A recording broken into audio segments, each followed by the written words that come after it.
ತಿಳ್ಕೋಬೇಕಾಗಿದೆ. ನಾವು ತಿಳ್ಕೋಬೇಕಂದ್ರೆ ಯಾವುದು ಶಾಲೆಗಳಿಗೆ ಹೇಳುವಂಥದ್ದಲ್ಲ, ಕಾಲೇಜ್ಗಳಿಗೆ ಅಂತ ಹೇಳುವಂಥದ್ದಲ್ಲ, ಯೂನಿವರ್ಸಿಟಿಗಳಿಗೆ ಹೇಳುವಂಥದ್ದಲ್ಲ.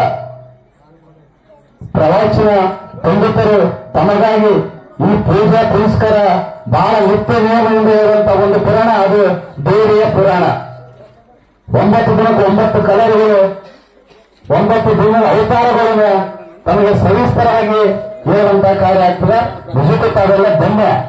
ಯಾಕೆ ಧನ್ಯ ಅಂದ್ರೆ ಅದು ದೇವಿಯ ಪುರಾಣ. ದೇವಿ ದುಷ್ಟರನ್ನು ಸಂಹಾರ ಮಾಡಬೇಕು. ಯಾವ್ಯಾವ ಅವತಾರಗಳು ತಾವಿರ್ತಾವೆ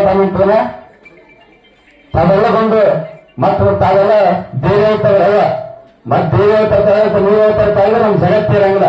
ಯಾಕಂದ್ರೆ ಹೆಣ್ಣು ಶಾಂತಿ ಇದ್ರೆ ಮನೆ ನೆಮ್ಮದಿ, ಹೆಣ್ಣು ಒಂದು ಶಾಂತಿ ಇದ್ರೆ ಜಗತ್ತು. ಹೆಣ್ಣು ಯಾವಾಗಲೂ ಕಡಿಮೆ ಇಲ್ಲ. ತಾಯಿ ಅಂತಂದ್ರೆ ತಾಯಿ ತುಂಬ ದೊಡ್ಡದು ಯಾವ ದೇವರಲ್ಲ. ಮೊದಲ ತಾಯಿನೇ ಜನ್ಮ ಕೊಟ್ಟ ತಾಯಿ. ಅದಾದ ನಂತರ ನಾವೆಲ್ಲ ದೇವರು ತಾಯಿ ಅಂತಂದೆ ಅಂತ ಹೇಳ್ತೀವಿ ನಾವು. ಹಂಗಾಗಿ ಯಾವ ಮನೆ ಸುಖ ಶಾಂತಿ ನಂತಂದ್ರೆ ಆ ಮನೆಯೊಳಗೆ ದೇವರು ಶಾಂತಿ ಆಗಿದ್ರೆ ಮಾತ್ರ ಸುಖ ಶಾಂತಿ ಅಂತ ಮಾತ್ರ ನಾವು ಪ್ರಯತ್ನ ಬರುತ್ತೆ. ಹಂಗಾಗಿ ನಾವೆಲ್ಲರೂ ಇವತ್ತ ಒಂದು ಪ್ರತಿಜ್ಞೆ ಮಾಡಬೇಕಾಗ್ತದೆ.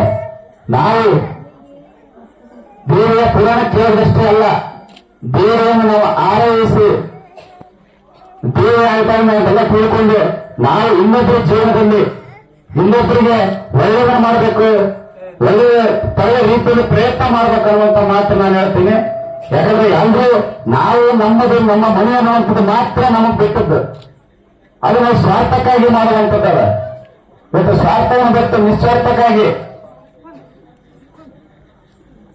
ಆ ಕೆಲಸ ನಾವೆಲ್ಲರೂ ಮಾಡ್ಬೇಕಾಗ. ಹಂಗಾಗಿ ನಿಜಕ್ಕೂ ತಾವೆಲ್ಲರೂ ಬರುವಂತ ದಿನಗಳಲ್ಲಿ ಹೇಳಿದ್ರೆ 1ನೇ ವರ್ಷದ ಪುರಾಣ ಇತ್ತು ನಮ್ಮೂರೊಳಗ. ದೇವಸ್ಥಾನ ಎಲ್ಲ ಕಟ್ಟಡ ಆಗ್ಯದ, ನಾವೆಲ್ಲ ಮಾಡ್ತಂತ ನಿಜಕ್ಕೆ ಹೇಳ್ತೇನೆ. ಶಾಸನ ತನಕ ಶಾಲೆಯೊಳಗೆ ಎಲ್ಲರೂ ಕೈ ತುಂಬ ತೆಗೆದುಕೊಂಡು ತಾವೆಲ್ಲರೂ ಒಗ್ಗಟ್ಟಿಂದ ಅಚ್ಚುಕಟ್ಟ ಗ್ರಾಮ ಮಾಡಿ ಫಸ್ಟ್ನೇ ಪುರಾಣ ಯಶಸ್ವಿ ಮಾಡ್ತಂದ್ರೆ ಶಾಲೆಯ ಗ್ರಾಮಕ್ಕೆ ಗ್ರಾಮ ಯಾವುದೇ ಅಂತ ಮಾತನ್ನ ಹೇಳ್ತೇನೆ.